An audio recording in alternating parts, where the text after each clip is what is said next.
Ya.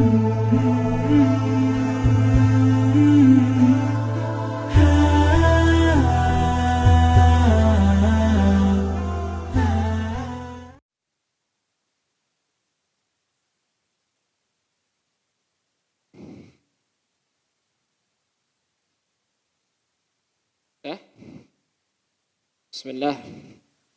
Assalamualaikum warahmatullahi wabarakatuh. Alhamdulillahi wahdah. Wassalatu wassalamu ala man la nabiyya wa la rasula ba'dah. Allahumma salli wa sallim wa barik ala Muhammadin wa ala alihi wa ashabihi ajma'in, amma ba'du. Alhamdulillah, kita bersyukur kepada Allah Subhanahu wa taala. Dalam pertemuan kali ini Allah selalu masih memberikan kita kesempatan untuk kita bertemu dalam membahas kitab, dalam menuntut ilmu, dan kita tidak selalu lupa untuk selalu berdoa kepada Allah Subhanahu wa taala. Semoga Allah Subhanahu wa taala memberikan manfaat kepada apa yang kita pelajari dan mengajari kita apa yang bermanfaat. Dan semoga Allah Subhanahu wa taala mengangkat derajat keimanan kita di sisinya. Semoga dengan itu maka manusia akan terjaga dari segala hawa nafsu dan syubhat yang dia miliki. Karena siapa yang sudah menguasai syubhat dan hawa nafsunya, maka orang tersebut sangat beruntung sekali. Karena ia akan berada pada jalan Allah Subhanahu wa ta'ala, tidak mengikuti. Kita lanjutkan, yaitu pada halaman yang ke-13. Di alinea yang kedua atau ketiga. Wal adhkarul muqayyadatu mislu ma yuqalu 'inda al-akli wasyarabi wal libasi wal jima'i wa dukhulil manzili wal masjidi wal khala'i wa khuruji min dhalik wa 'inda al-matari wal ra'di ila ghairi dhalik wa qad sannaftu lahu al-kutubal musammah bi'amalil yawmi wal laylah. Thumma mulazamat dzikr mutlaqan wa afdaluhu la ilaha illallah. Wa qad tu'radu ahwalun yakunu baqiyatu dzikr mislu subhanallah walhamdulillah walhamdulillah wallahu akbar la haula wala quwata illa billah afdal minhu. Ya. Kemarin sudah kita jelaskan tentang zikir, bahwa dalil yang mengatakan bahwa zikir kepada Allah Subhanahu wa taala merupakan amalan yang paling utama setelah faraid, katanya, dengan dua dalil yang sudah kita pertemuan sebelumnya. Kemudian amalan-amalan apa yang setidaknya kita lakukan. Dan kita lanjutkan pada pertemuan kali ini, melanjutkan pada perkataan sebelumnya. Pada kalimat sebelumnya, al-adhkarul muqayyadah, dan setidak-tidaknya berupa al-adhkar muqayyadah juga adhkar al-muqayyadah, zikir-zikir yang muqayyad itu yang tergantung pada terhadap sesuatu, muqayyad tergantung terhadap sesuatu. Mislu ma yuqalu 'inda akli, seperti apa yang kita katakan ketika makan. Apa zikir apa yang kita doakan ketika makan, minimal itu. Zikir muqayyad. Zikir muqayyad itu zikir yang hanya bisa dilaksanakan pada waktu itu. Gak mungkin kan ketika kita mau duduk kemudian zikirnya, tapi zikir ketika mau makan. Zikir ketika mau makan kita laksanakan ketika kita mau makan. Ini namanya zikir muqayyad. Wasyarab, begitu juga zikir ketika kita mau minum dan ketika selesai minum. Wal libas, ketika kita mau memakai baju, ketika kita mau pakai baju umum atau kita memakai baju yang baru, ada doa. Wal jima, begitu juga zikir ketika kita zikir mau jima. Wadukhulul manzil, begitu juga zikir ketika mau masuk rumah. Kita dipelajari di Husnul Muslim, kitab Husnul Muslim yang kecil segini dijelaskan semuanya itu. Atau kalau mau kita akan bahas nanti pada kitab.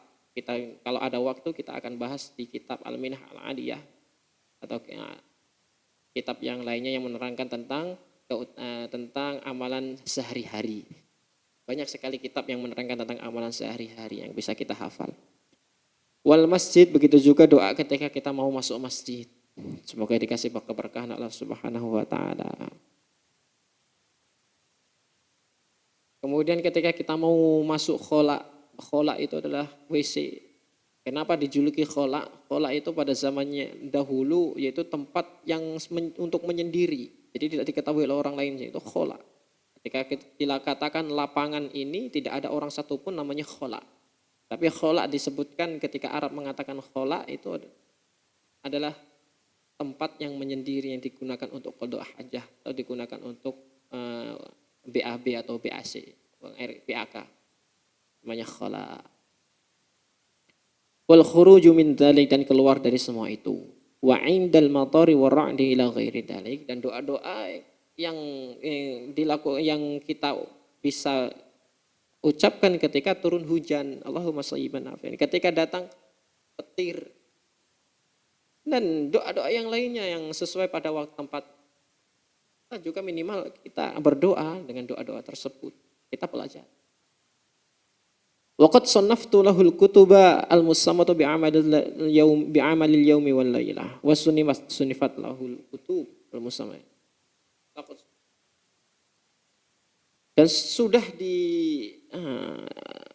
ditulis kitab-kitab yang banyak sekali yang menjelaskan tentang ini, yaitu tentang doa zikir-zikir setiap hari yang biasa dinamakan bi'amalil yaumi wal lailah. Bi'amalil yaumi wal lailah. Banyak sekali kitab-kitab yang berjudul azkar fi yaumi wal lailah, yaitu zikir-zikir setiap di suatu di hari, jadi pagi dan sore, di siang dan malam. Jadi semua zikir yang berada dalam satu hari itu dikumpulkan dalam suatu kitab. Itu banyak sekali kitab yang menjelaskan seperti itu. Summa mulazama zikr mutlaqan. Kemudian zikir mutlak atau zikir yang tidak terpaut oleh keadaan atau waktu, namanya zikir mutlak. Jadi kita bisa laksanakan di setiap waktu luang. Kalau zikir muqayyad tadi zikir yang bisa dilaksanakan di waktu tertentu. Kalau zikir mutlak yaitu zikir yang kita bisa laksanakan setiap waktu. Ketika kita ada waktu, kita berzikir kepada Allah Subhanahu. Zikir mutlak, zikir yang luas, yang bebas. Afdaluhu, dan sebaik-baik zikir mutlak yaitu kalimat la ilaha. Ketika kita lari-lari misalnya, kita sambil menghitung larian kita 1, 2, 3, daripada gitu kan la ilaha illallah, la ilaha illallah, la ilaha illallah, 4 jangka. Coba. Nah, kita di rumah ketika mau lari-lari la ilaha illallah, setiap satu kata 1 jangka. La ilaha illallah, la ilaha illallah. Ketika kita muter-muter alun-alun itu sudah berapa kali itu kita berzikir kepada Allah Subhanahu wa taala. Sudah lari-lari dapat sehat, kemudian kita dapat pahala. Kadang orang tidak menyadari hal ini. Wa qad tu'radu ahwalun yakunu baqiyatul dzikr mislu subhanallah alhamdulillah wa la ilaha illallah Allahu akbar. Subhanallah alhamdulillah wallahu akbar la haula wala quwata illa billah afdal minhu. Dan ada suatu waktu nanti yang membuat kalimat la subhanallah, alhamdulillah, Allahu akbar, dan la haula wala quwata illa billah afdal, dan lebih utama dari kalimat la ilaha illallah. Misalnya ketika kita selesai berzikir setelah sholat. Subhanallah, alhamdulillah, la ilaha illallah, subhanallah, alhamdulillah, Allahu akbar. Kemudian kita tutup la haula wala quwata illa billah. Bisa. Karena kita sunnahnya seperti itu. Kita ittiba sunnah. Tsumma yu'lamu anna kullama takallama bihi lisanu wa tasawwarahu al-qalbu wa mimma yuqarribu ila Allah min ta'allumi ilmin wa ta'limihi wa amrin bin ma'ruf wa nahyi 'an munkar fa huwa min. Kemudian harus kita ketahui bahwa segala sesuatu matakallama bihi lisan, yang diucapkan oleh lisan. Segala sesuatu ini, maka kita harus diketahui bahwa segala sesuatu yang diucapkan oleh lisan, wa tasawwarahul qalb, dan apa yang dirasakan oleh hati, apa yang diucapkan oleh hati, apa yang disiratkan di hati, yang tersirat, bukan tersiratkan, tersirat itu enggak sengaja, tapi yang disiratkan, dia itu sengaja, saya itu dalam hati ngerasani dalam hati itu disiratkan, bukan tersirat. Kalau tersirat kan sosok datang dan kita nggak mau kalau itu datang, itu tidak ada hukumnya. Tapi kalau kita mensiratkan dengan sengaja, itu ada hukum. Kita berzikir kepada Allah Subhanahu wa taala, ini kan mensiratkan hati. Tapi kalau misalnya zikir ketika melihat merasakan masa lalu misalnya, kan itu namanya tersirat. Dan ada hukumnya tergantung manusia tersebut. Ketika dia tersirat, di dalam hatinya itu tersirat sesuatu yang buruk dan dosa, maka dari itu tergantung dirinya. Kalau dia itu enak-enakan dengan apa yang tersirat dalam hatinya, atau menikmati, nah sekali, dipikirkan, maka akan memiliki hukum dosa. Tapi ketika tersirat itu kemudian dia coba untuk mencegahnya, maka Allah Subhanahu wa taala insyaallah akan mengampuni. Wa mimma yuqarribu ilallahi min ta'allumi ilmin, dan harus kita tahu juga bahwa segala sesuatu yang bisa mendekatkan diri kepada Allah Subhanahu wa taala min ta'allumi ilmin, dari mempelajari ilmu, menuntut ilmu, wa ta'limihi, dan mengajarkan ilmu tersebut, wa amrin bil ma'ruf, kemudian menyuruh kepada perbuatan yang baik, perbuatan ma'ruf,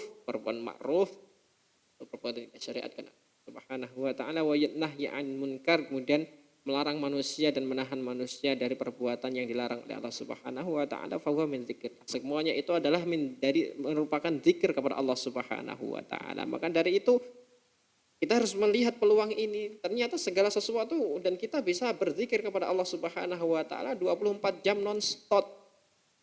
20 jam non-stop kita bisa berzikir kepada Allah Subhanahu wa taala dengan melihat peluang tersebut. Tapi sayangnya manusia terlalai. Kemudian dia tidak tahu terhadap peluang-peluang tersebut. Walihada man ishtaghala bi talabil ilmi, maka dari itu orang-orang yang sudah menyibukkan diri dengan menuntut ilmu an-nafi, yang bermanfaat, ba'da adail faraid, setelah ia melaksanakan fardu, setelah ia melaksanakan apa yang diwajibkan oleh Allah Subhanahu wa taala, au jalasa majlisan yatafaqahu fihil fiqh, atau dia hanya duduk mendengarkan pelajaran fikih, mendengarkan pelajaran agama di sekolah atau dimanapun, mendatangi majelis-majelis ilmu, kemudian ada pertanyaan, kalau saya mendatangi majelis ilmu, ketika ada majelis ilmu kita datang, meramaikan majelis ilmu. Samahullahu wa rasuluhum fikhan, itu yang dikatakan Allah Subhanahu wa taala adalah pelajaran fikih atau pelajaran agama yang benar. Bahadza aidan min zikrillah, semuanya adalah zikir kepada Allah Subhanahu wa taala. Kita mendatangi majelis zikir, kita menuntut ilmu, membaca segala sesuatu, bahkan ngerumpi pun, kalau memang itu untuk mendekatkan diri kepada Allah Subhanahu wa taala, insyaallah akan dikasih pahala oleh Allah Subhanahu wa taala dengan niat yang apa kita niat. Innamal a'malu binniyat wa innamal likulli imrin. Maka dari itu Imam Syafi'i mengatakan niat itu setengah dari fikih. Niat itu setengah. Jadi barang siapa sudah mendapatkan ilmu niat saja, sebenarnya dia sudah mendapatkan ilmu yang sangat luar biasa. Ilmu yang sangat luar biasa bagi kehidupan. Karena bisa dengan niat saja bisa menjadikan sesuatu yang mubah akan menjadi suatu ibadah.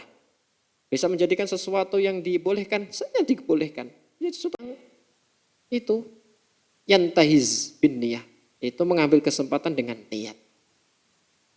Ambil kesempatan, segala kesempatan itu diniatkan karena Allah Subhanahu. Insyaallah akan dikasih pahala oleh Allah Subhanahu wa taala. Wa ala dzalika idza tadabbarta lam tajid bainal awwalina fi kalimatihim fi afdalil a'mali kabirah ikhtilaf. Ya. Maka dari itu kalau kita cermati, kalau kita bertadabbur, tidak akan kita dapat dari awalin orang-orang terdahulu fi kalimatihim, dalam perkataan mereka, dalam pernyataan mereka, fi afdalil a'mal, tentang keutamaan amal tersebut, kabirah ikhtilaf, perbedaan yang tidak diterima. Semuanya perbedaan itu perbedaan yang kecil, tidak begitu perbedaan yang besar. Jadi maka dari itu ketika kita cermati dari perkataan ulama-ulama yang mengatakan bahwa afdhul amal itu ini, afdhul amal itu ini, ternyata mereka tidak berbeda pendapat dan perbedaan mereka sangat kecil. Itu pertemuan kali ini kita selesaikan pada sesi ini dengan bacaan hamdah dan kafaratul majlis, kemudian kita lanjutkan pada sesi selanjutnya bab yang ketiga.